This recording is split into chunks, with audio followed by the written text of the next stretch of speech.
ముఖ్యమంత్రి రేవంత్ రెడ్డిపై తెలంగాణ జనసమితి అధ్యక్షుడు ప్రొఫెసర్ కోదండరాం ప్రశంసల వర్షం కురిపించాడు. అదే సమయంలో గత కేసీఆర్ పాలనపై తీవ్ర స్థాయిలోనూ మండిపడ్డారు.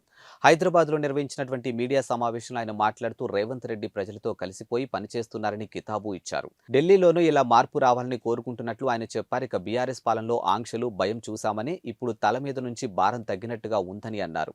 ఇప్పుడు ఫోన్లు కూడా స్వేచ్ఛగా మాట్లాడుకోగలుగుతున్నామని అన్నారు. 4వ తేదీ వేతనాలు వచ్చినందుకు ఉద్యోగులు ఆనందం వ్యక్తం చేస్తున్నట్లు తెలిపారు. గత ప్రభుత్వం నిరసన వ్యక్తం చేసినటువంటి వారిపై కేసులు పెట్టిందని ఆగ్రహం వ్యక్తం చేశారు. ఇక నియంతృత్వాన్ని ఓడించాలని తాము పోరాటం చేసి సఫలమయ్యామని అన్నారు.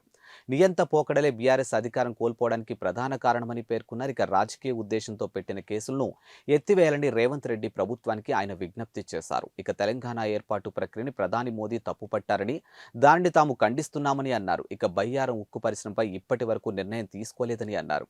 ఎన్నికలను దృష్టిలో పెట్టుకుని కాజీపేట రైల్వే వ్యాగన్ ఫ్యాక్టరీకి శంకుస్థాపన చేశారని విమర్శించారు. ఇక విభజన హామీలపై కేంద్రం జాప్యం చేస్తుందని ఆరోపించారు.